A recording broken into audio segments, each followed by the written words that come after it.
जय हिंद दोस्तों। मैं आयुष आप सबका अपने चैनल आयुष मैथ्स पे स्वागत करता हूं। और जैसा कि आपको पता है कि आपके बहुत से एग्जाम लगे हुए हैं जिनमें यूपीपी, आरओ और और कई डिफेंस के एग्जाम लगे हुए हैं जिनमें से अग्निवीर आर्मी। और आज हम उपस्थित हुए हैं अग्निवीर आर्मी की मैथ्स को लेकर के। और बच्चों की बहुत सी मांग थी कि 2-3 क्लास यहाँ भी प्रोवाइड कराई जाए जिससे उनको प्रैक्टिस करने में मदद मिल सके। उनको वो चीजें जो छूट जा रही हैं, कॉन्सेप्ट या ऐसे सवाल जो एक्सपेक्टेड हों अग्निवीर आर्मी के लिए, तो उन्हीं सवालों को लेकर के आए। थोड़ी सी क्लास बड़ी होगी और कोशिश करेंगे कि 2 से 3 क्लास में आपको पूरा का पूरा कंटेंट आर्मी अग्निवीर के लिए प्रोवाइड कराया जा सके। तो अगर आप तैयारी कर रहे हैं अग्निवीर आर्मी की, तो आपको 1 से 1.5 घंटे ये 2-3 क्लासें जरूर लेनी चाहिए, जिसमें जो सवाल होने वाले हैं आपके बहुत ही एक्सपेक्टेड होंगे आपके पेपर के लिए। बस एक भी सवाल, एक भी कॉन्सेप्ट इस लेवल का नहीं होगा जो अग्निवीर आर्मी से बाहर का हो। तो इसलिए आपको ये क्लास बार-बार देखनी होगी, कई बार प्रैक्टिस करके जानी होगी, तो जिससे आप वहां अपना फुल स्कोर कर पाएं। अगर 15 सवाल आ रहे हैं तो 15 के 15 सवाल आप पेपर में बना सकें। ओके, तो इस बात का जरूर आप ध्यान रखें।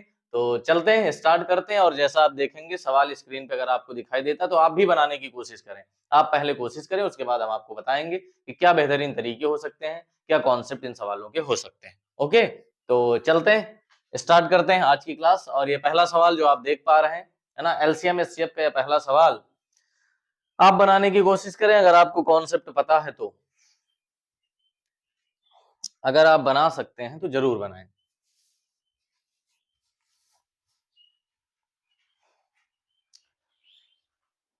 चलिए, तो बताते हैं हम आपको साथ साथ जो कॉन्सेप्ट होंगे ठीक ठाक, जो फार्मूले होंगे वो सब आपको बताते चलेंगे। और सवाल पेन और कॉपी लेकर के आप भी बैठ जाइए, ठीक है, क्योंकि सवाल सिर्फ और सिर्फ अग्निवीर आर्मी के लिए होने वाले। तो जितने भी लोग हों आपके साथी मित्र, उन सब तक ये वीडियो जरूर पहुंचाएं, जिससे सब लोग जुड़ सकें और अपनी प्रैक्टिस को बेहतर से बेहतर बना सकें। ओके, तो चलिए, इस सवाल को जैसा कि आप देख पा रहे हैं, सवाल में कहा जा रहा है कि ये दो संख्याओं का गुणनफल 4725 और महत्तम समापवर्तक 15 हो तो उनका लघुत्तम समापवर्तक क्या होगा। चलिए, आपको दिया गया है एचसीएफ और आपसे पूछा गया उनका एलसीएम। चलिए मेरे दोस्त, हम आपको बताते हैं कि लासा मासा जब आप पढ़ते हैं तो वहां एक फार्मूला आपको बताया जाता है। फार्मूला क्या बताया जाता है कि एलसीएम लासा गुणे मासा, एचसीएफ बराबर पहली संख्या और गुणे दूसरी संख्या, यानी दोनों संख्याओं का गुणनफल। दूसरी संख्या, पहली संख्या गुणे दूसरी संख्या, ये आप फार्मूला पढ़ते हैं, ठीक है ना। तो यहां इस सवाल में कहा गया कि एचसीएफ दिया गया है 15। आपको कुछ नहीं करना मेरे दोस्त, जो आपका मासा है उस मासा की जगह पुट कर दीजिए। एलसीएम मुझे नहीं पता, वही आपसे पूछा गया।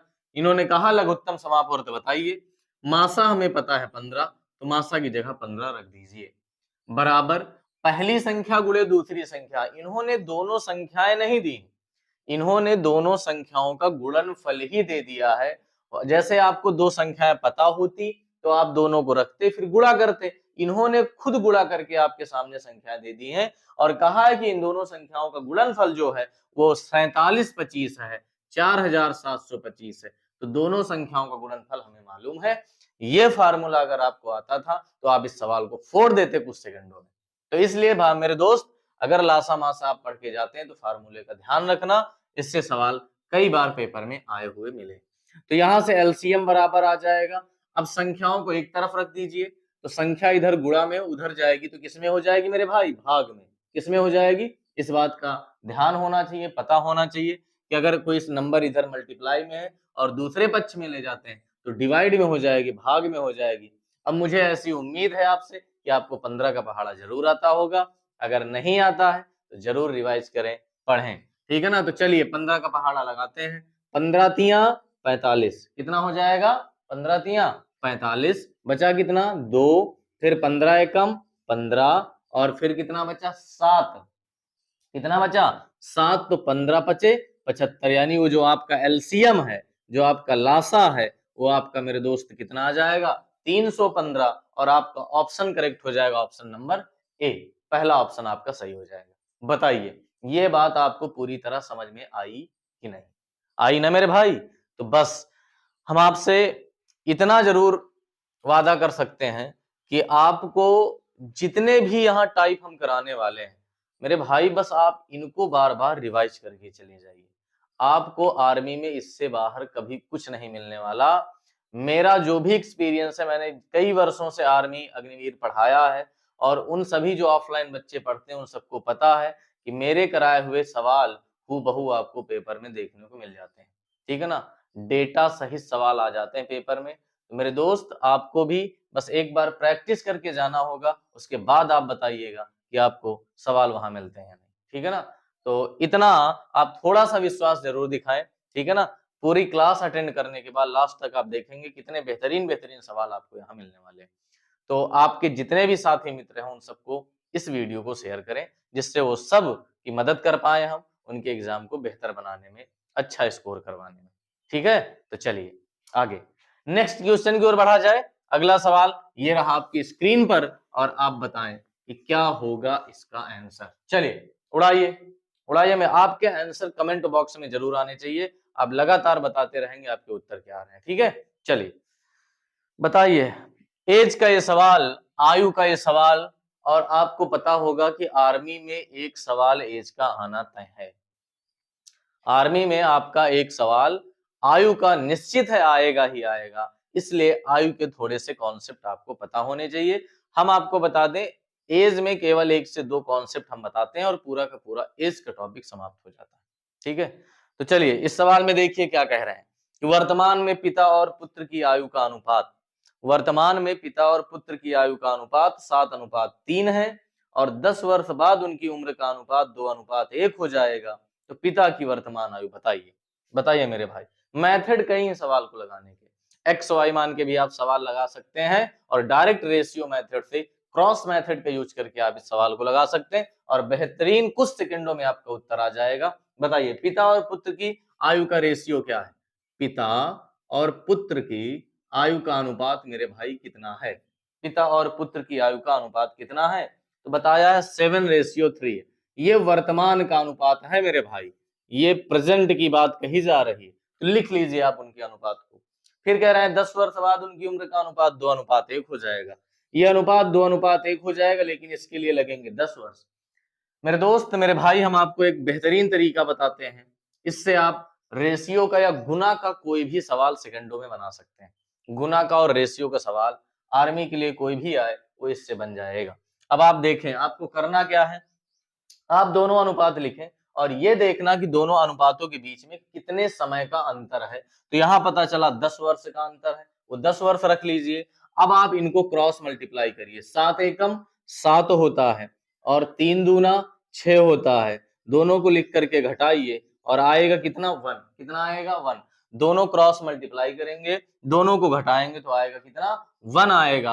और फिर इसके बाद इनका डिफरेंस ले लीजिए। डिफरेंस कितने का? 1 का। इस 1 का मल्टीप्लाई चाहे 1 से लगा दीजिए, किसी से, चाहे 10 से, चाहे 10 से, तो 10 एकम 10 हो जाएगा। इसी 1 के बराबर रख दीजिए, यानी 1 यूनिट बराबर 10 के है।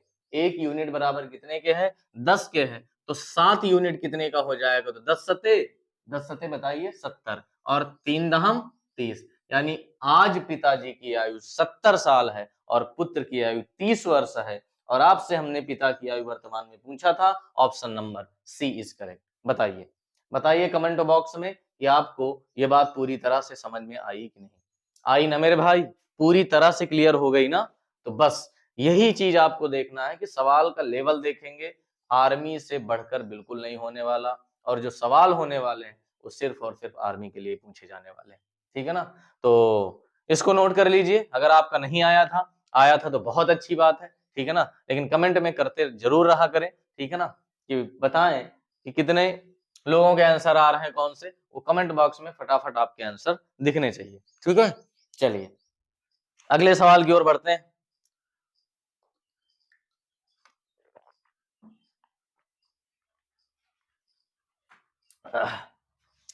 बताएं मेरे भाई, नेक्स्ट क्वेश्चन का आंसर आप बताएं।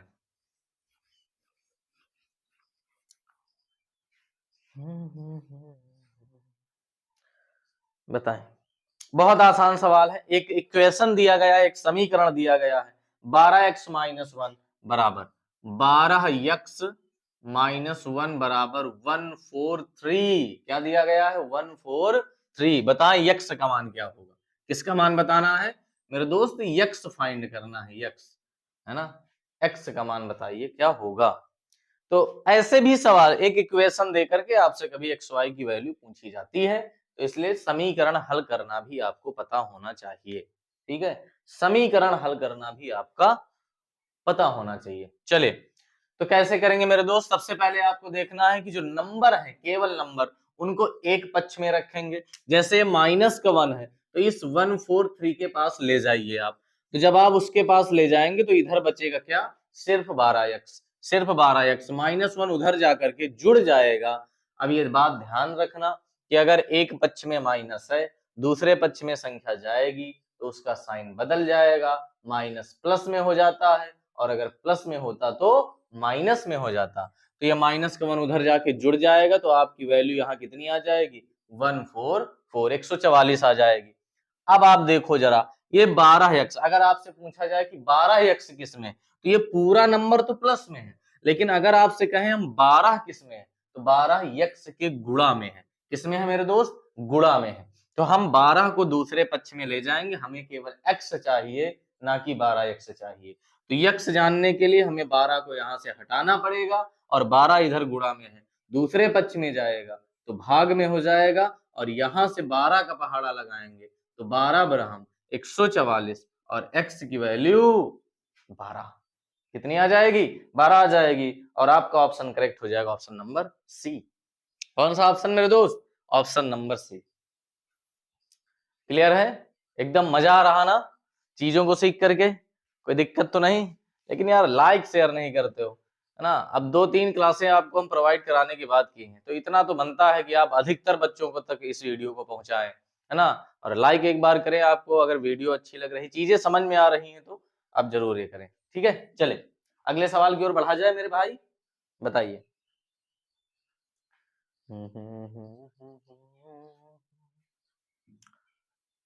चलिए नेक्स्ट क्वेश्चन, अगले क्वेश्चन को बताएं, उड़ाएं। अब यहाँ फिर देखें, मेंसुरेशन का 1 से 2 सवाल आपके पेपर में आना तय है। मेंसुरेशन का, क्षेत्रमिति का, आर्मी में 1 से 2, मैक्सिमम 2, मिनिमम 1 सवाल आना तय है। तो उसके लिए आपको डायरेक्ट केवल फार्मूले आने चाहिए, ठीक है ना। आपको आकृतियों के, फिगरों के अगर फार्मूले आते हैं तो आप सवाल वहां जरूर बना पाएंगे। जैसा सवाल आपको दिख रहा है स्क्रीन पे, एक समांतर चतुर्भुज है। कौन सा चतुर्भुज मेरे भाई? समांतर चतुर्भुज क्या होता है? आयत से बनाया जाता है। आयत के दो कोनों को पकड़ के थोड़ा सा खींच लीजिए, आपकी वैल्यू मिल जाएगी। ये एक फिगर मिल जाएगा जिसको हम कहते हैं समांतर चतुर्भुज। क्या कहते हैं मेरे भाई? इसको कहते हैं समांतर चतुर्भुज। ठीक है, जिसकी सामने की भुजाएं क्या होती हैं? बराबर होती हैं। तो इसका क्षेत्रफल क्या होता है? आज आप जान लीजिए कि समांतर चतुर्भुज का क्षेत्रफल होता है आधार गुणे ऊंचाई। क्या होता है मेरे मित्र? आधार गुणे ऊंचाई। याद रखेंगे, समांतर चतुर्भुज का क्षेत्रफल क्या होता है? बोलिए बोलिए, जहां बैठे वहीं बोलिए। जब आप बोलेंगे ना तो आपको खुद रिवाइज होगा। बोलेंगे, आप नहीं बस बैठे हैं खाली वीडियो देख रहे हैं। अरे बोलते रहिए। जब बोलेंगे कि हाँ क्षेत्रफल बराबर आधार गुणे ऊंचाई, क्षेत्रफल बराबर आधार गुणे ऊंचाई, जब ऐसा बोलेंगे तो आपको फार्मूला याद हो जाएगा। ठीक है ना, बोलते रहा करें। जब बोलेंगे आप, ऐसा नहीं कि बस वीडियो हम आपसे दूर हैं तो आप नहीं बोलेंगे, नहीं, आप बोले, आपका फायदा होगा। ठीक है, हमें पता चले या ना पता चले, लेकिन आपका काम हो जाएगा, आपका फार्मूला याद हो जाएगा कि क्षेत्रफल बराबर आधार गुणे ऊंचाई होता है। और आधार मेरे भाई, अब इन्होंने सवाल में कहा है कि समांतर चतुर्भुज का क्षेत्रफल 390 वर्ग सेंटीमीटर और ऊंचाई 26 है। तो आधार बताइए, बताइए। क्षेत्रफल 390, तो क्षेत्रफल की जगह रख दीजिए। और आपसे कह रहे हैं ऊंचाई इसकी कितनी दी गई है? ऊंचाई 26 दी गई है। तो आधार आपसे पूछा है, तो आधार निकल नहीं आएगा। ऊंचाई आपकी कितनी है? 26 है। अब 26 इधर गुणे में, मुझे चाहिए आधार। 26 को यहाँ से हटाइए। अब 26 को हटाएंगे तो बटे में आ जाएगा। किसमें आ जाएगा? बटे में। तो 390 बटे कितना? 26 बराबर काहे के? आधार के। आधार ही चाहिए मुझे। अब आप बताएं मेरे दोस्त कि अगर 13 से इसे हम काटें तो 13 दूना 26, 13 तिया 39, 30 बटे 2 आया, 2 से 15 बार में, यानी आपका आधार आ जाएगा मेरे मित्र 15 आ जाएगा, 15 सेंटीमीटर। और आपका ऑप्शन कौन सा करेक्ट हो जाएगा? Option number A. पहला ऑप्शन आपका एकदम क्लियर हो जाएगा। ठीक है,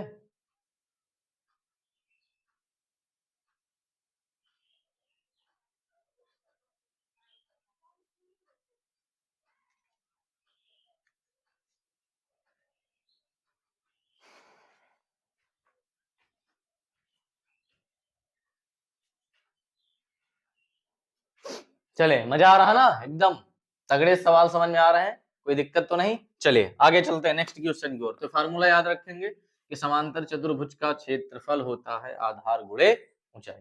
क्या होता है मेरे मित्र? आधार गुणे ऊंचाई। आगे बढ़े, चलिए नेक्स्ट क्वेश्चन की ओर चलते हैं। बहुत प्यारा सवाल। आप जब संख्या पद्धति पढ़ते हैं तो वहां ये चीजें बताई जाती हैं। कह रहे हैं कि अंडर रूट 2 एक संख्या है। बताइए कैसी संख्या है?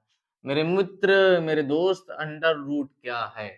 क्या वो परिमेय संख्या है, अपरिमेय संख्या है, या प्राकृतिक संख्या है, या इनमें से कोई नहीं? तो आज आप ये जान पाएंगे कि क्या होती है अंडर रूट 2। अंडर रूट 2 एक अपरिमेय संख्या होती है। कौन सी संख्या मेरे भाई? अपरिमेय संख्या। कौन सी? इरेशनल नंबर होता है। कौन सा? अंडर रूट 2 इरेशनल नंबर होता है। ऐसी संख्याएं जिनका वर्गमूल एक इंटीजर नंबर ना हो, पूर्णांक ना हो, जैसे under root 3, under root 5, under root 7, under root 8, under root 10, ऐसे नंबर जिनको आप पूरी तरह से रूट से बाहर नहीं निकाल सकते, वो सब के सब अपरिमेय नंबर होते हैं। जैसे अंडर रूट 4, तो अंडर रूट 4 नहीं है परिमेय। अंडर रूट 4 क्या है? इसकी वैल्यू 2 आएगी, और ये क्या है? परिमेय है। पी बाई क्यू के फॉर्म में लिख सकते हैं, उन्हें क्या कहते हैं? परिमेय कहते हैं। जिन्हें पी बाई क्यू के फॉर्म में नहीं लिख सकते हो परिमेय। ठीक है ना? 3 शर्तें होती हैं, Q does not equal to 0 भी होता है। तो आज आप जान पाएंगे अपरिमेय एक ऐसी संख्याएं हैं जो पूरी तरह से जिनका वर्गमूल निकाला नहीं जा सकता, एक इंटीजर नंबर नहीं आता, उनको हम अपरिमेय कहते हैं। चलिए नेक्स्ट क्वेश्चन की ओर बढ़े। अगला सवाल, फटाफट सवाल करते रहेंगे, मैक्सिमम सवाल करेंगे। ठीक मेरे मित्र, मैक्सिमम सवाल करेंगे। नेक्स्ट क्वेश्चन कह रहे हैं कि एक वृत्ताकार बेलन की ऊंचाई 15 सेंटीमीटर तथा उसके आधार की त्रिज्या 7 सेंटीमीटर, तो आयतन ज्ञात करो। बताइए, क्या आपको बेलन के बारे में थोड़ी भी जानकारी है? अगर आप बेलन के बारे में थोड़ा भी जानते हैं तो सवाल तो उड़ जाएगा मेरे मित्र। अगर आप बेलन के बारे में नहीं जानते हैं तो फिर दिक्कत आएगी आपको। चलिए आज हम आपको बताते हैं बेलन के बारे में। जल्दी से देख लीजिए बेलन क्या होता है। ठीक है, बेलन के फार्मूले आपको आने चाहिए, सवाल सीधे से पूछ लिया जाएगा फार्मूले द्वारा।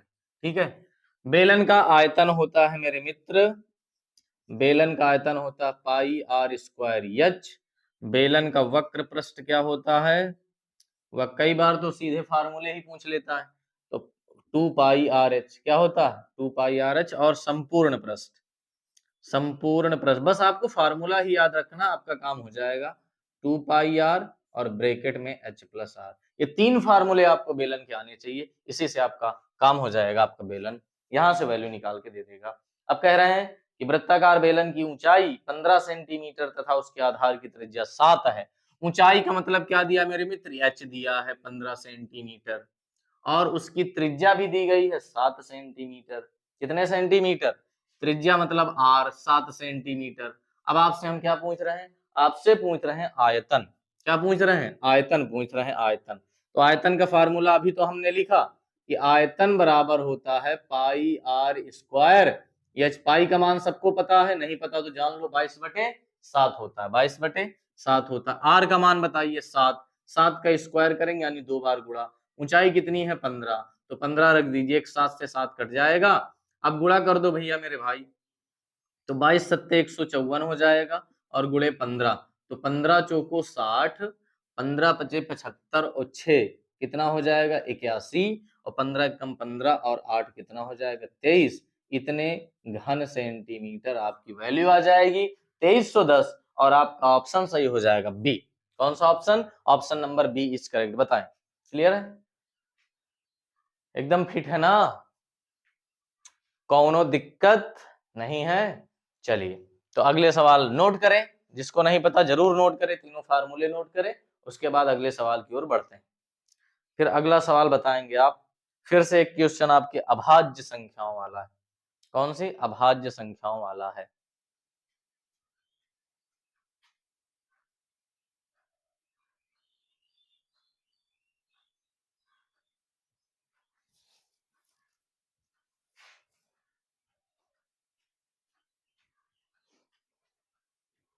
दिल मेरा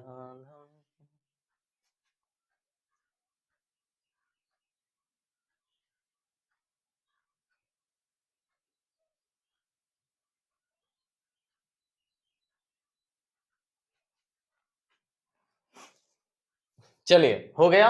नेक्स्ट क्वेश्चन की ओर बढ़ते हैं। अगला सवाल,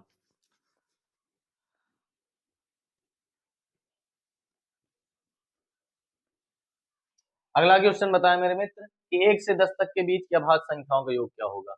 अब बताइए 1 से 10 तक की अभाज्य संख्याएं क्या होती हैं। तो पहली संख्या 2, फिर 3, फिर 5, फिर 7। आपकी कौन सी अभाज्य संख्या 1 से 10 तक में 2, 3, 5 और 7 होती हैं। और इन सब का हमने क्या पूछा है मेरे मित्र? इनका योग पूछा है। तो आपको अभाज्य संख्याएं पता होनी चाहिए। तो हो जाएगा 5, 5, 10, 7, 17। और आपका ऑप्शन कौन सा करेक्ट हो जाएगा? ऑप्शन नंबर, कौन सा? Option number. 100 तक आपको अभाज्य जरूर आनी चाहिए, इतनी बात नॉर्मल है। तो हम कहो तो लिख देते हैं कि 2 होती है, 3 होती है, 5, 7, 11, 13, 17, 19, 23। ये आपको याद होनी चाहिए। यहां से बार बार सवाल पेपरों में देखने को मिलते हैं। ठीक है मेरे मित्र, ये आपको याद होने चाहिए। ये सब संख्याएं आपको पता हो, 100 तक तो जरूर आपको याद होनी चाहिए।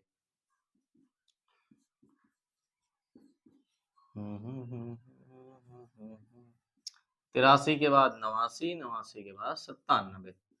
1, 2, 3, 4, 5, 6, 7, 8, 9, 10, 11, 12, 13, 14, 15, 16, 17, 18, 19, 20, 21, 22, 23, 24, 25 संख्याएं। तो करेक्ट। 1 से 100 तक कितनी अभाज्य होती हैं? ये भी याद रखना, 25 होती हैं।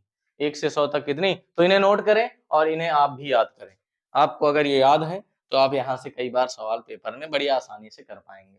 ठीक है, कई बार पेपरों में सवाल इस तरह के पूछे गए हैं, कई बार इस तरह के सवाल आपसे पूछे गए। बताइए, फिट है? चलें आगे।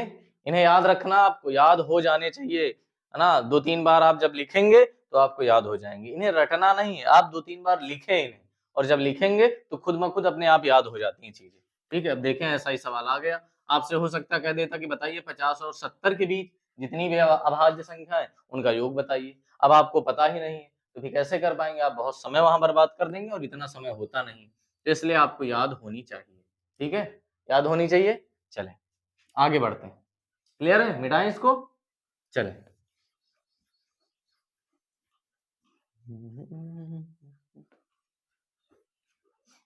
नेक्स्ट क्वेश्चन की ओर बढ़ते हैं। अगला सवाल कह रहे हैं साधारण ब्याज का सवाल, बहुत प्यारा सवाल। कितने मूलधन का 3 वर्षों में 4% साधारण ब्याज की दर से 56 रुपए हो जाएगा?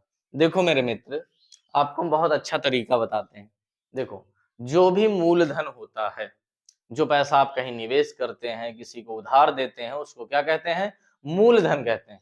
तो जो मूलधन होता है वो अपने आप में हमेशा 100% होता है। कितने परसेंट? 100%।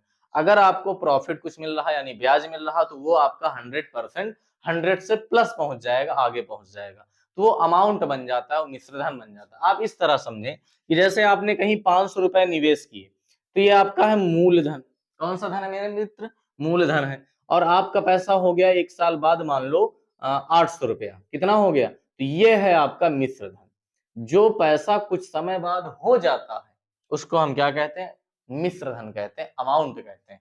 तो आपसे अगर कोई पूछे कि ब्याज कितना मिला, तो आप बड़े आराम से बता देंगे कि सर ब्याज तो मिला 300 रुपया। तो यहाँ पर भी यही बात सवाल में कह रहे हैं कि अगर आप कुछ पैसा निवेश करें तो 3 साल 4% की दर से वो हो जाएगा 5600। तो जो पैसा आपका आपने कहीं निवेश किया होगा वो अपने आप में कितने परसेंट रहा होगा? 100%। अब आपको 1 साल का जो ब्याज मिलता है वो कितने प्रतिशत मिलता है? 4%। आप समझे इस बात को डायरेक्ट कि अगर 4% आपको 1 साल में मिलता है तो 3 साल तक आपने ब्याज लिया, तो 3 साल में आपका ब्याज कितना हो जाएगा? तो आप कहेंगे सर 12% ब्याज मिलेगा। हाँ, यही बात तो हम समझा रहे हैं कि आपका ब्याज हुआ 12%, आपने जो निवेश किया वो 100%, तो आपके अकाउंट में अब पैसा है कितना, टोटल कितना हो गया? तो आप कहेंगे सर फिर तो 112% हो गया। हम कह रहे हैं कि अब आप बता रहे हो कि 112% हो गया और रियल में ये अमाउंट है कितना? तो आप देख रहे हो कि 5600 रुपया हो गया। कितना हो गया? इन्होंने कहा 5600 रुपया हो जाता है, तो ये भी अमाउंट है, ये भी अमाउंट है, दोनों बराबर होंगे। हमें चाहिए मूलधन, मूलधन हमने कहा 100% होगा। मूलधन कितना होगा? 100% होगा, तो आपका पैसा यहाँ से निकल आएगा 100% की वैल्यू। एक-एक नियम से इसको बटे में भेजें, गुणा कर दें इतना। ठीक है, 100 की वैल्यू चाहिए तो 100 से गुणा कर दें। तो आप इसे अगर काटेंगे तो 56 दूना 112, 2 से काट दो, 2 पंचे 10, यानी आपने पैसा जो निवेश किया था वो 5000 रुपया निवेश किया था और 3 साल बाद वो पैसा 5600 हो गया। अगर आपसे कोई कह दे ब्याज कितना, तो 600 रुपया हो जाएगा कि नहीं? तो जब भी ऐसा सवाल आए तो आप उसे परसेंटेज से लगाएं, ना कि फार्मूले से लगाएं। फार्मूले में थोड़ा सा टाइम ज्यादा लगता है। ठीक मेरे मित्र, इस बात का ध्यान रखना कि आपका टाइम वहां थोड़ा सा ज्यादा लगता है। ऑप्शन नंबर 1 आपका करेक्ट हो जाएगा। क्लियर है? आप जो पैसा निवेश करते हो 100%, 1 साल आपको 4% ब्याज मिला, 3 साल तक आपको ब्याज मिला तो 12% ब्याज मिला। 100% आपने जमा किया, 12% ब्याज मिला, तो आपके अकाउंट में 112 हो गया और आपके अकाउंट में पैसा है कितना? तो आप कहेंगे 5600 रुपया, तो 112 बराबर 5600 के, तो 100% बराबर निकाल लो, यहाँ से काट पीट कर लो, आपका आंसर आ जाएगा। क्लियर? एकदम फिट है ना? बस यही चीजें तो आपको सीखनी है मेरे मित्र, है ना? बहुत बेहतरीन बेहतरीन कॉन्सेप्ट और सवाल आपके यहाँ होने वाले हैं। बस आप इस चैनल पर बने रहें, ठीक है? इस चैनल पर बने रहें, आपको बेहतरीन बेहतरीन सवाल यहाँ से देखने को मिलने वाले हैं। चलते हैं अगले सवाल की ओर बढ़ते हैं, ठीक है? नेक्स्ट क्वेश्चन क्या कह रहा? नेक्स्ट क्वेश्चन बताएं क्या?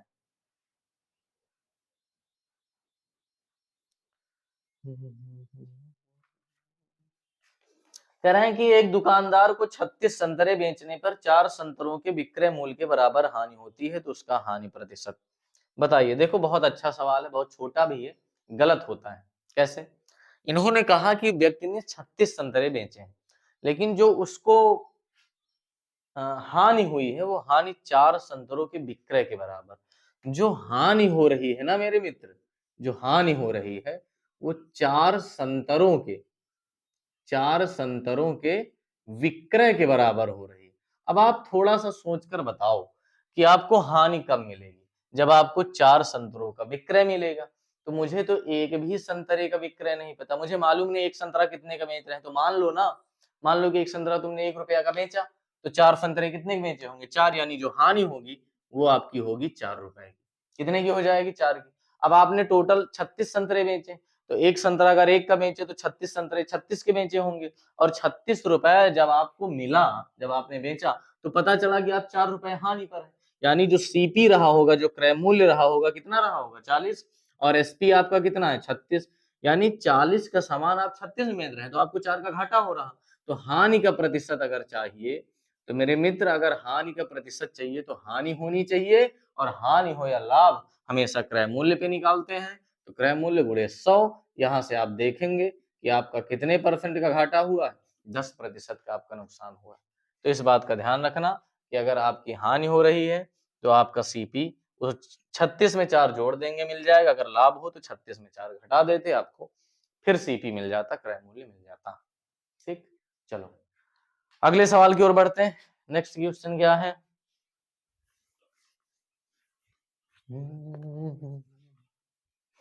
बताएं, बताएं मेरे मित्र। अगला सवाल फिर से मेंसुरेशन का है। 10 मीटर गुणे 10 मीटर गुणे 5 मीटर माप के एक कमरे में कितनी लंबी छड़ रखी जा सकती है? मेरे दोस्त आप एक बात याद रखें कि जब कभी कोई कमरे में लंबाई चौड़ाई ऊंचाई दी गई तो घनाभ के आकार का है। किस आकार का है? घनाभ के आकार का है। और घनाभ के आकार में अगर कमरे में आप कोई सबसे बड़ी छड़ रखना चाहते हैं तो वो उसके विकर्णवत रखी जाती है। कैसी रखी जाती है? विकर्णवत रखी जाती है। जैसे कमरे का ये मान लो शीर्ष है, तो सबसे बड़ी जो छड़ होगी वो इस आकार में होगी। सबसे नीचे का कोना और सबसे ऊपर के कोने को सबसे बड़ा आप छड़ यहाँ रख सकते हैं, इससे ज्यादा बड़ी नहीं रखी जा सकती।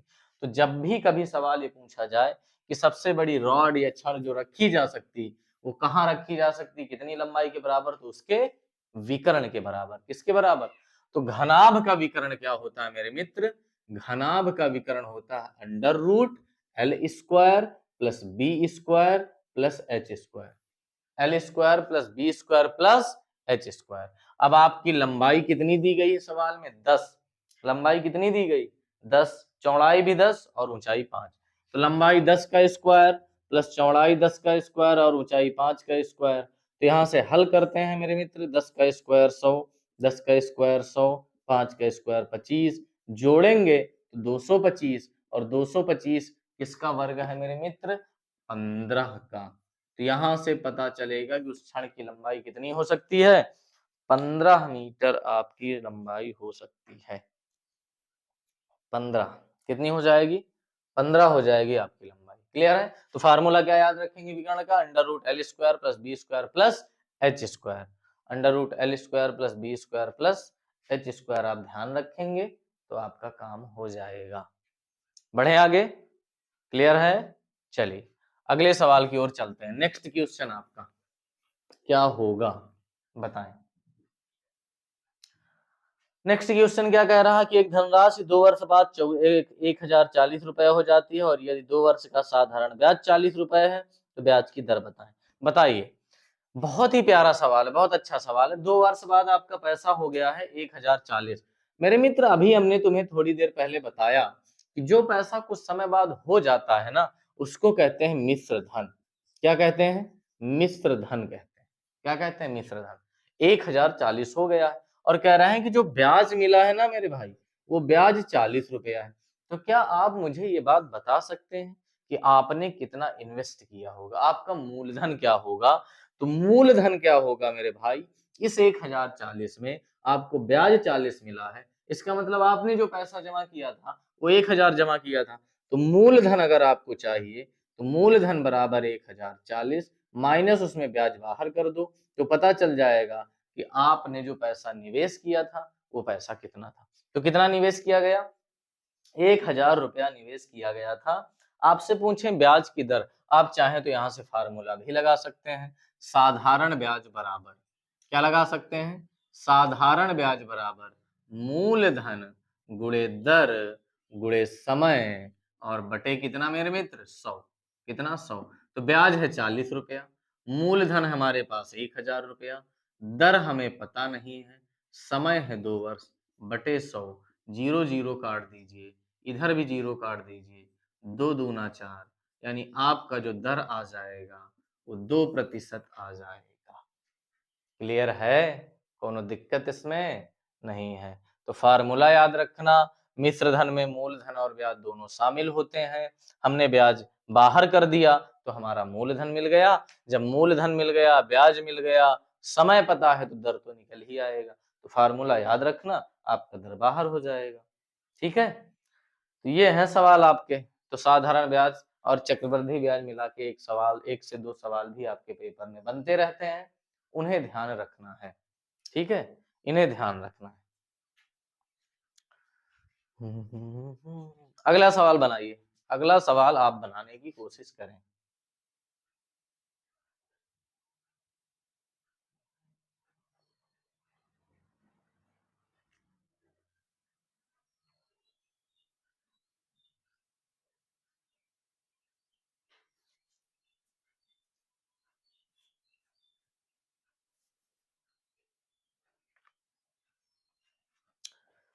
बताइए मेरे मित्र, अगला सवाल बताइए क्या होगा।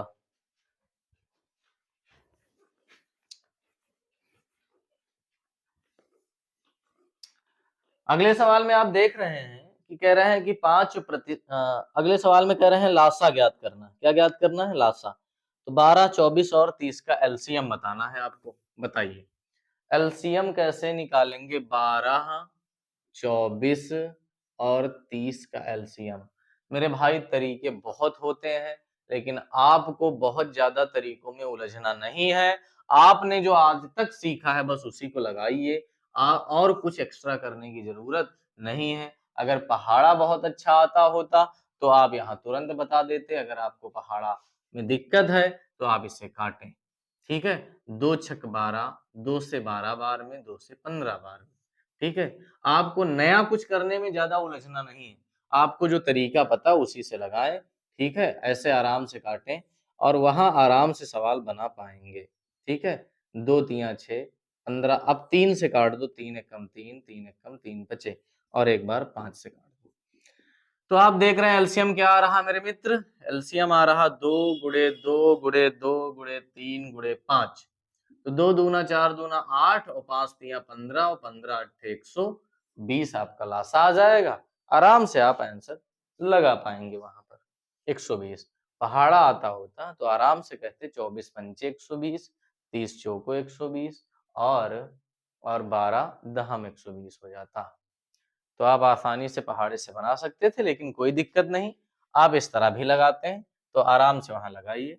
नए तरीकों में शायद ये भी तरीके आप भूल जाएं, इसलिए ज्यादा कुछ करने की जरूरत नहीं है, आपको बहुत डीप तक पढ़ने की जरूरत नहीं है, एकदम आराम आराम ऐसे सवाल हम सीखते चलेंगे। क्लियर है ना?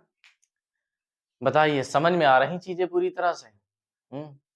तो अग्निवीर की कम से कम कोशिश करेंगे हम 3 क्लास जरूर लें और एक्सपेक्टेड सवाल इसी तरह के होने वाले हैं, तगड़े सवाल होंगे। बस आप इनको बार बार रिवाइज करके जाइए, आप कुछ ना करें, इन कॉन्सेप्टों को ध्यान रखें, सवालों को ध्यान रखें, है ना। 1 बार 2 बार 3 बार आप जरूर वीडियो को देखें, जिससे आप सवाल एकदम रट जाए, कॉन्सेप्ट एकदम रट जाए आपको, और वहां आप सारे के सारे सवाल अटेम्प्ट कर पाए, सही कर पाए। ठीक है, नेक्स्ट क्वेश्चन फिर से साधारण ब्याज का है। कह रहे हैं कि 5% की वार्षिक ब्याज की दर पर 4 माह में 600 रुपए पर साधारण ब्याज ज्ञात कीजिए। फिर से फार्मूला लगा दीजिए आप, आपके पास साधारण ब्याज बराबर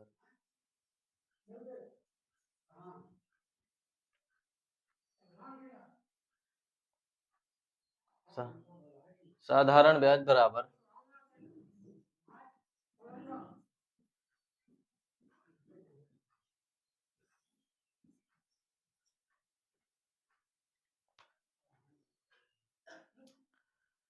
कह रहा है कि 5% की वार्षिक दर पर 4 माह में 600 रुपए का साधारण ब्याज ज्ञात करो। तो आपको क्या क्या पता है, देखो, आपको साधारण ब्याज निकालना है और उसके लिए मूलधन दिया है 600 रुपया। कितना दिया है? तो रख दीजिए 600 रुपए। ठीक है, दर आपका कितना? 5%। तो दर आप रख दीजिए 5%, लेकिन समय का ध्यान देना, ये 4 माह है। कितना है? 4 माह। तो समय अगर 4 माह है तो इसको वर्ष में जरूर बना लीजिए, वार्षिक गणना करनी है, माह को वर्ष बनाने के लिए 12 से भाग बटे में 100 होता है। ठीक है, तो बस इसे हल कर दीजिए, 0 से 0, 6 दूनी 12 और 2 दूना 4, 5 दूना 10 रुपया आपका ब्याज निकल के आ जाएगा और आपका ऑप्शन क्लियर हो जाएगा, ऑप्शन नंबर डी। ठीक है, तो जब कभी समय आपको दिया जाए यहाँ मंथली, तो आप उसे वार्षिक जरूर बना लीजिए। वार्षिक बनाने के लिए आपको 12 से क्या करना पड़ेगा? भाग करना पड़ेगा, और आराम से आप इस सवाल को उड़ा पाएंगे। फिर क्लियर है? चले अगले सवाल की ओर बढ़ते हैं। नेक्स्ट क्वेश्चन क्या कह रहा है? ठीक है, नोट करें जल्दी से और अगले सवाल को आप बताएं क्या होगा नेक्स्ट क्वेश्चन। ठीक है, नेक्स्ट क्वेश्चन बताएं क्या होगा। फिर से एक एचसीएफ का सवाल है, मासा का सवाल है, आसान है। देखें, आपको बताते हैं ऐसे मासा के सवाल को कैसे बनाते हैं, क्या क्या इनकी अप्रोच हो सकती। ठीक है, क्या क्या इनकी अप्रोच हो सकती।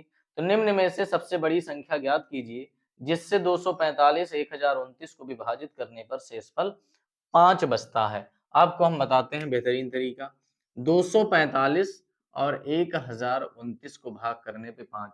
जब मेरे मित्र, मेरे दोस्त, जब कहा जाए कि वो बड़ी से बड़ी संख्या बताएं, तो आप हमेशा मासा निकालेंगे। क्या निकालेंगे? मासा। लेकिन इन्होंने कहा शेष प्रत्येक दशा में 5 बचे, तो वो शेष आप माइनस कर दीजिए, पहले ही उसे बाहर निकाल के रख लीजिए, तो आपका नंबर 240 और यहाँ 1024 हो जाएगा। 1000 कितना हो जाएगा? 24। अब इनका आपको मासा निकालना, क्या निकालना है? इनका निकालना है मासा। अब मासा के लिए तुम्हें बहुत बढ़िया बात बताते हैं, आपको किसकी मदद ले लेनी होगी? आपको मदद लेनी होगी ऑप्शन की। ऑप्शन में 16, 15, 16, 17, 18, 15, 16, 17, 18 आपके ऑप्शन है। अब आपको पता होना चाहिए कि जो मासा होता है वो दिए गए नंबरों को डिवाइड करता है। तो आप बताइए क्या ये नंबर 18 से कटेगा? बताइए बताइए, 18 एकम 18 और बचेगा कितना मेरे मित्र? तो बचेगा 6 और 18 से फिर 60 नहीं कटेगा, इसलिए 18 इसका मासा नहीं हो सकता। 17 से भाग करेंगे तो 17 एकम 17 और बचेगा कितना? 7। 70 17 से नहीं कटेगा। आगे देखें, आप 15 से काटे हैं 16 से, 16 से काटेंगे तो 16 एकम 16 बचेगा 8, 16 पंचे 80। 16 से इसे काटें तो 16 96 और बचेगा कितना? कितना बचेगा? 6। तो 64, 16 चौको 64, 16 से कट जाएगा, 15 से नहीं कटेगा, 15 एकम 15, 9 बचेगा, 15 छक्का 90। यहाँ देखें तो 15 छक्का 90, 12 बचेगा और 12 आपका फिर 124 नहीं कटेगा 15 से, यानी आपका सिर्फ आंसर आ जाएगा 16। तो आप मासा इस तरह भी निकाल सकते हैं, नहीं तो भाग विधि का इस्तेमाल कर सकते हैं, गुणनखंड विधियां बहुत हैं, लेकिन आप ऑप्शन की मदद लेंगे तो आपके लिए आसान होगा। ठीक है, आप ऑप्शन से आसानी से कर पाएंगे। मासा वह बड़ी से बड़ी संख्या होती है जो दी गई संख्याओं को पूरी तरह डिवाइड कर देती है, पूरी तरह विभाजित कर देती है।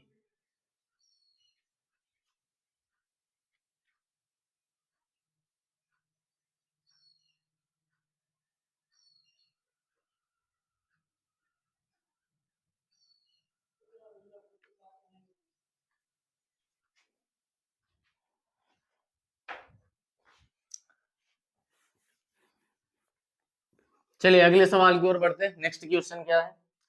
इसमें कह रहे हैं कि मिस्टर गुरु को एक घड़ी 660 रुपए में बेचने पर 40 रुपए की हानि हुई, तो उसका हानि प्रतिशत क्या है? देखिए, जब आप लाभ हानि की बात करते हैं तो आपने वस्तु को बेचा है 660 रुपए में, और जब आपने जितने रुपए में बेचा होगा उसको कहते हैं विक्रय मूल्य। कौन सा मूल्य मेरे मित्र? 660 रुपए आपका विक्रय मूल्य, इतने में बेचा तो पता चला कि आपको हानि हो गई 40 रुपए की। आप बताइए, जब आप कोई वस्तु बेच देते हो तो आपको पैसा मिल चुका होता है, तो उसी तरह यहाँ भी किसी व्यक्ति ने, मिस्टर गुरु ने बेचा 660 में बेचा तो उसको 660 रुपए मिले होंगे, और जब 660 रुपए उसके हाथ में आए तो उसे पता चला कि वो 40 रुपए नुकसान पर है, वो 40 रुपए घाटे पर है। इसका मतलब उसने जो खरीदा होगा तो उसका क्रय मूल्य क्या होगा? तो आप कहेंगे क्रय मूल्य तो फिर उसका 40 ज्यादा होगा, क्योंकि 660 बेचने को 40 घाटे में है, यानी उसका क्रय मूल्य कितना होगा मेरे मित्र? 700 रुपए। गलत हो जाता सवाल, ध्यान रखना, ऐसे सवाल गलत हो ही जाते हैं। ठीक, आप जल्दबाजी में कहो, आप यहाँ कह दो कि 620 रुपए में बेचा गया, तो मेरे मित्र इस बात का ध्यान रखना, ये विक्रय मूल्य है, 660 में आपने बेचा है। जब आपने 660 में बेचा तो पता चला कि आप 40 रुपए नुकसान पे आ गए, यानी आपने 700 में खरीदा होगा। तो आप बताइए, आपसे क्या पूछा? हानि का प्रतिशत। आपसे हानि का प्रतिशत ही तो पूछा है, तो हानि का परसेंट, हानि तो 40 रुपए की, लेकिन किस पर? 700 पे। क्रय मूल्य हमेशा नीचे रखना और यहाँ से काट दो इसे, 7 पचे 35, 7 पचे 35, बचा कितना? 5 दशमलव लगाएंगे, 7 सता 49, 7 एक कम, यानी लगभग 5.71, और आपका ऑप्शन करेक्ट हो जाएगा ऑप्शन नंबर बी। कौन सा ऑप्शन करेक्ट हो जाएगा? ऑप्शन नंबर बी, 5.71% का नुकसान होगा। ठीक है, 5.71% का नुकसान होगा। तो ये बात ध्यान रखना, ऐसे सवाल आते रहते हैं पेपरों में। ठीक है, चलिए अगले सवाल की ओर बढ़ते हैं।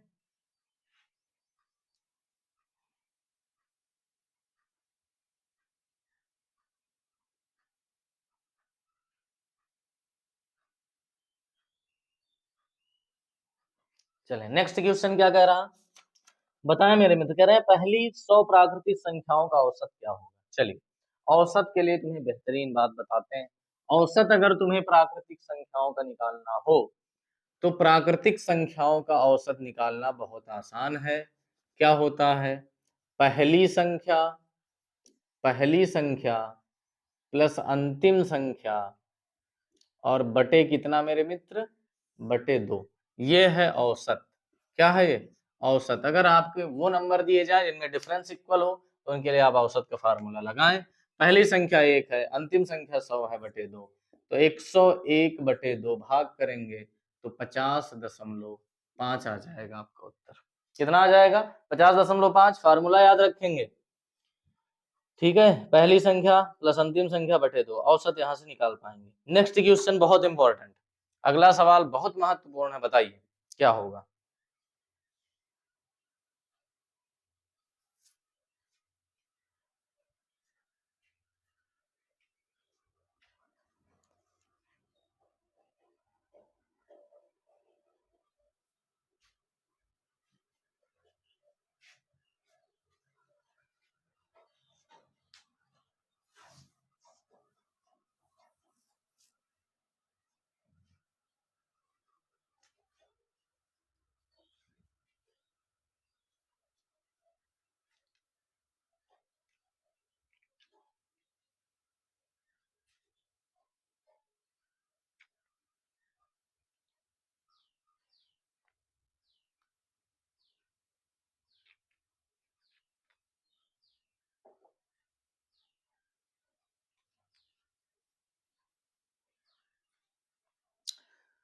चलिए, तो बन गया होगा अब तक, ठीक है।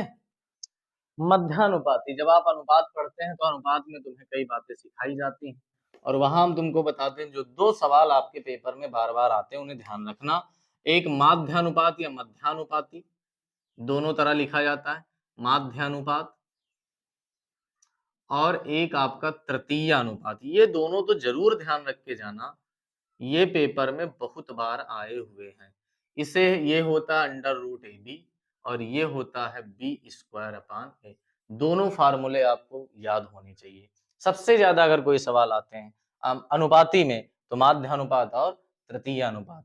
अब आप बताइए, दो संख्याएं आपको दी गई हैं, एक आपका दिया गया है, एक कितना दिया गया है, तो आप देख पा रहे हैं कि 0.16 और 0.64 के बीच बताना है। तो 0.16 और गुणे 0.64 का, है ना, ये मीन प्रोपोर्शन पूछ रहे हैं, मध्यानुपाती आपसे पूछ रहे हैं। तो 16 का वर्गमूल तो 4 आ जाएगा, 64 का 8 आ जाएगा, 8 चौक 32 हो जाएगा, 2 अंक पे यहाँ 0.2 यहाँ 4, और जब वर्गमूल में आएगा तो आधे पे लगेगा 2 पे, और आपकी वैल्यू आ जाएगी 0.32। कितनी आ जाएगी? 0.32। क्लियर? ओके, तो फार्मूले दोनों याद रखना। मध्यानुपात क्या होता है? Under root A B. तृतीय अनुपात क्या होता है? B square upon A. जैसे आपसे कह दें कि बताइए 4 और 6 का तृतीय अनुपात बताइए, बताइए क्या होगा? चलिए बताइए आप, क्या होगा इसका तृतीय अनुपाती आपका क्या होगा, बताएं।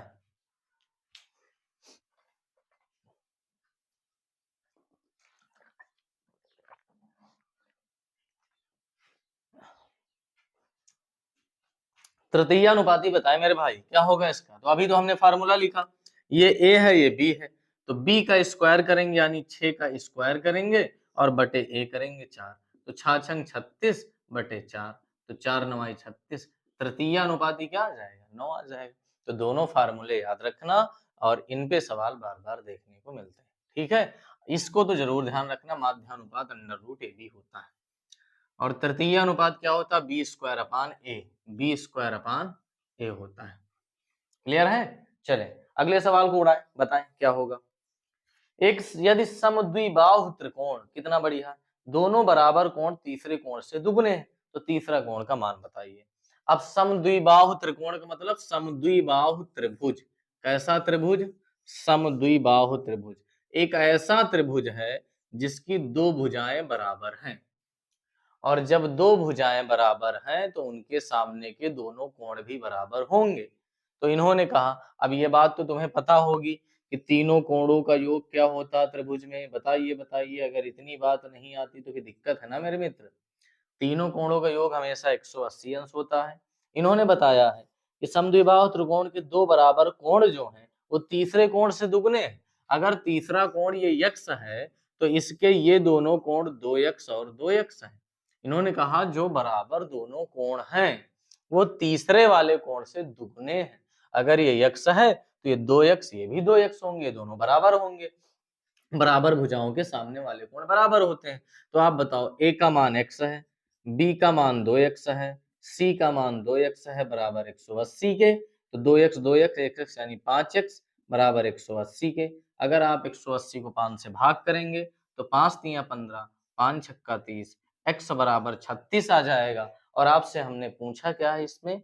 हमने आपसे पूछा है कि तीसरे कोण का माप बताओ, तो तीसरा कोण आपका 36, यही तो तीसरा है, ये दोनों बराबर है ना, तो तीसरा कोण होगा यक्ष, यानी ए, उसकी वैल्यू आपकी 36 निकल के आ जाएगी, आएगी ना? क्लियर है? नेक्स्ट नेक्स्ट, चलिए तो याद रखना त्रिभुज के तीनों कोणों का योग 180 अंश होता है, ठीक है। कोई भी त्रिभुज हो, तीनों कोणों का योग कितना होगा? 180। चले आगे, अगले सवाल को बताएं।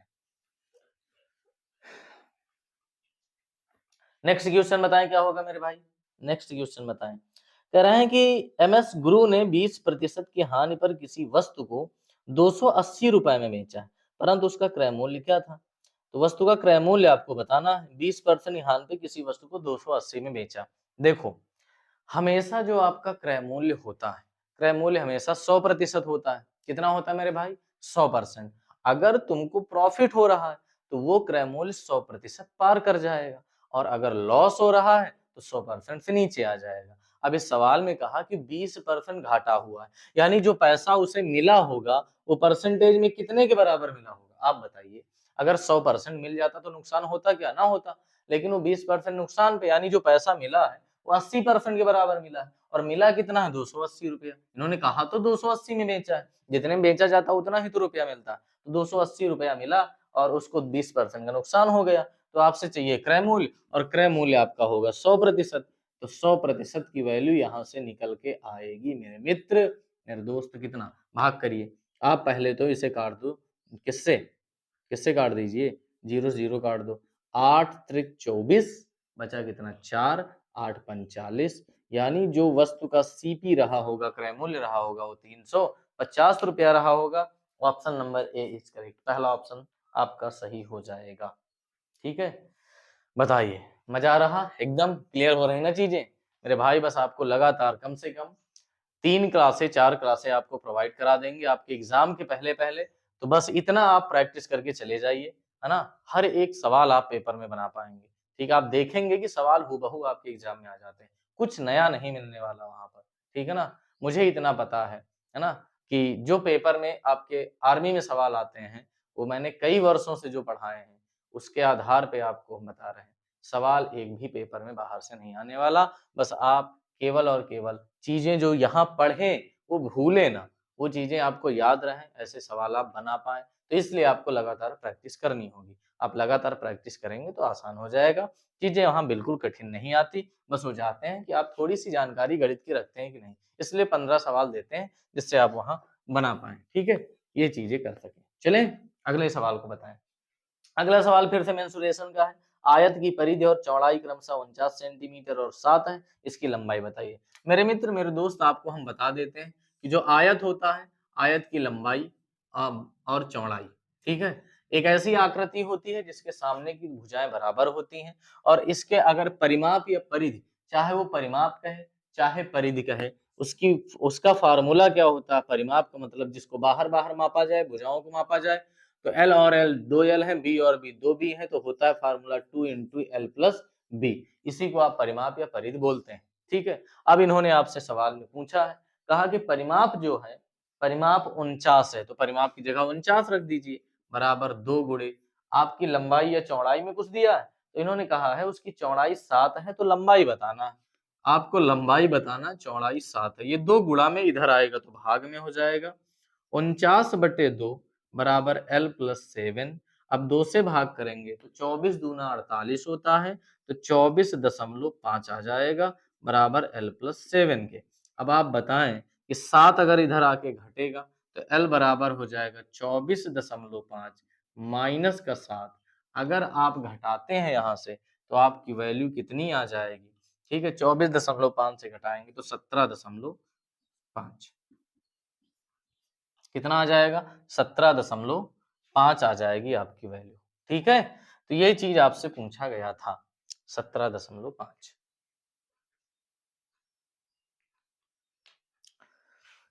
ये चीज है, तो फार्मूला याद रखें, बस आपका काम हो जाएगा। परिमाप होता 2 × अगर क्षेत्रफल कहा जाए तो क्षेत्रफल क्या होता है, लंबाई गुणे चौड़ाई। क्षेत्रफल क्या होता है, लंबाई गुणे चौड़ाई। और अगर विकर्ण आपसे कहा जाए तो विकर्ण होता है आपका √L² + B², ठीक है। आयत का विकर्ण क्या होता है, √L² + B² होता है। तो इसमें आपका ऑप्शन कौन सा करेक्ट हो जाएगा मेरे भाई, आपका option number C, option number C आपका करेक्ट हो जाएगा, ठीक है। चलिए अगले सवाल की ओर बढ़े, नेक्स्ट क्वेश्चन बताएं क्या होगा।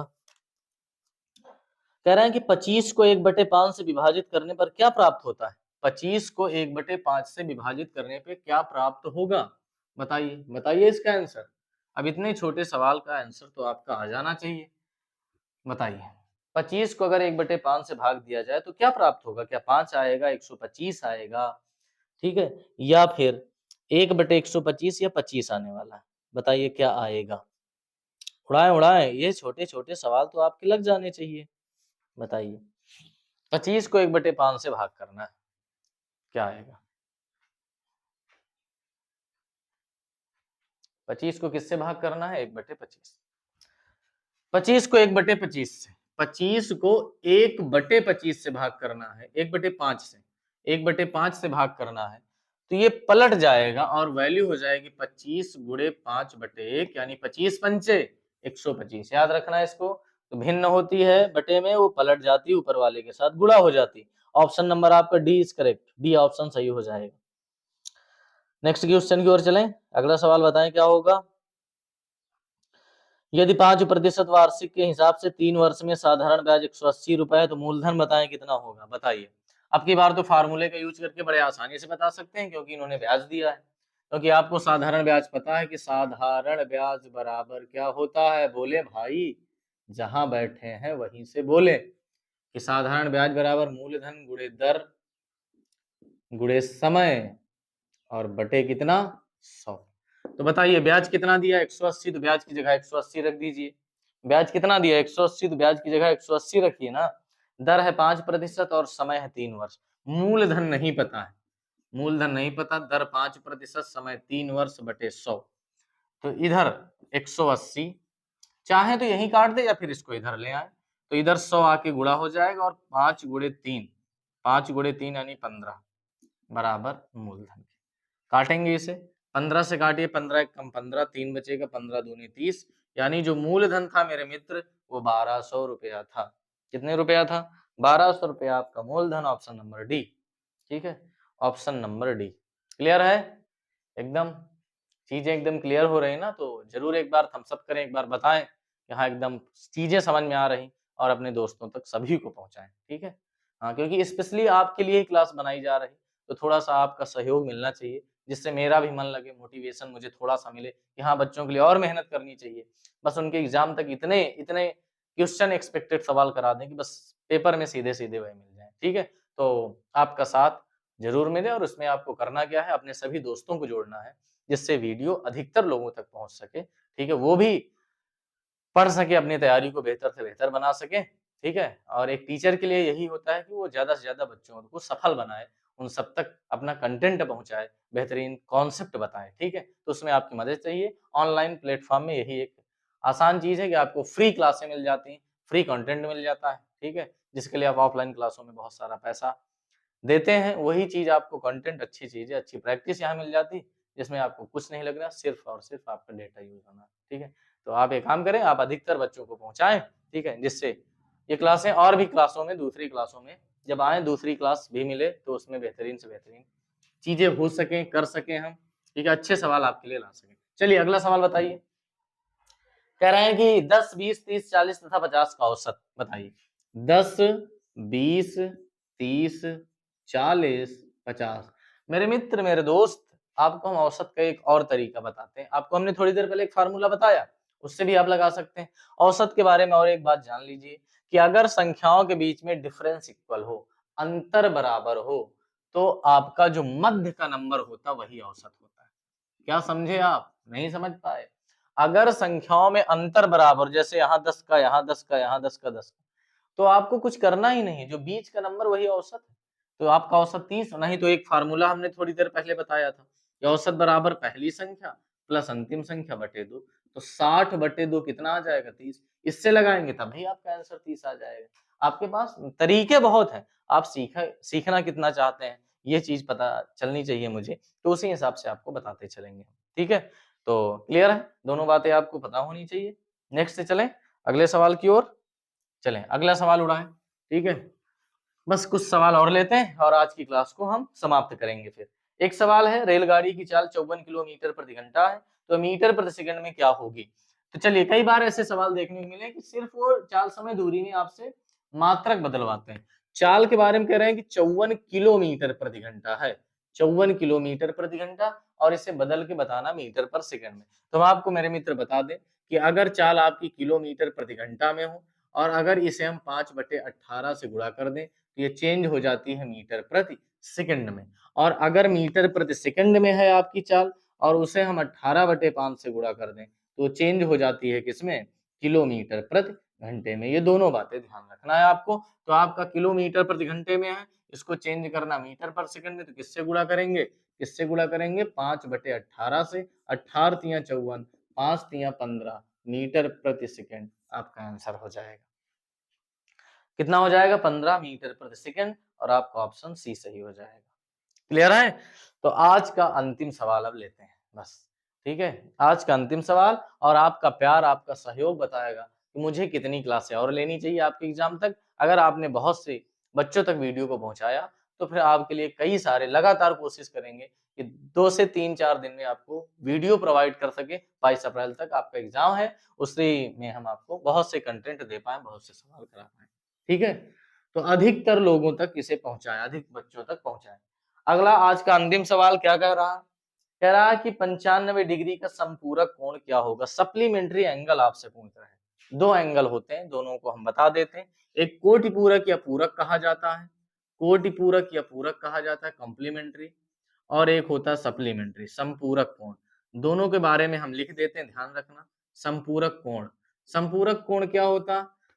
यदि दो कोणों का योग, यदि दो कोणों का योग, ध्यान से देखना, यदि दो कोणों का योग 180 अंश है तो दोनों कोण, तो दोनों कोण एक दूसरे के संपूरक होते हैं। कैसे होते हैं? संपूरक होते हैं। ठीक है? जैसे हम आपसे कह दें कि एक x प्लस वाई का योग है 180, तो इसका मतलब x y का संपूरक है और y x का संपूरक है। और यदि दो कोणों का योग 90 अंश है, 90 अंश है, तो दोनों कोण एक दूसरे के क्या होते हैं? एक दूसरे के कोटिपूरक या पूरक कहते हैं इनको, कोटिपूरक या पूरक होते हैं। तो ये दोनों बातें ध्यान रखना है। अब आपको आसानी से बताया जा सकता है कि एक कोण अगर 95 तो उसका संपूरक क्या होगा। तो आपको पता है कि अगर एक 95 है तो 180 से घटा दीजिए, दूसरा मिल जाएगा। तो आप घटाएंगे तो कितना, 10 से 5 5 आ जाएगा, और यहाँ 17 9 8 17 यानी 85। कितना आ जाएगा? 85 हो जाएगा, आपका दूसरा एंगल मिल जाएगा। ठीक है? तो यही बात हमने आपसे कहा कि आपसे अगर संपूरक का है तो दोनों का योग 180 होना चाहिए, कोटिपूरक का रहा दोनों का योग 90 होना चाहिए। बस यही आपका आंसर संपूरक इसका हो जाएगा। ऑप्शन नंबर आपका सी करेक्ट हो जाएगा। क्लियर है? तो मेरे दोस्त, आज ये आपको क्लास कैसी लगी कमेंट बॉक्स में कमेंट करके जरूर बताएं। अगर अच्छी लगी हो तो लाइक कर देना और अपने दोस्तों तक जरूर पहुंचा देना। नेक्स्ट क्लास में बहुत जल्द मिलेंगे, तब तक जय हिंद सभी को, और मिलते हैं फिर से एक नई क्लास में। लेकिन आपको बार बार क्लास देखनी होगी जिससे आपके कॉन्सेप्ट क्लियर हो सके, फार्मूले क्लियर हो सके और सवाल रिवाइज हो सके बार बार। ठीक है? तो आप बार बार इस क्लास को देख सकते हैं, आपके पास फ्री कंटेंट अवेलेबल है, तो देखने में क्या दिक्कत है। ठीक है? अगर आपको आर्मी अग्निवीर में जाना है तो जरूर ये करें, आपको 15 सवाल पूरे सही कर सकते हैं। ठीक है ना? तो नमस्कार, जय हिंद, फिर मिलेंगे।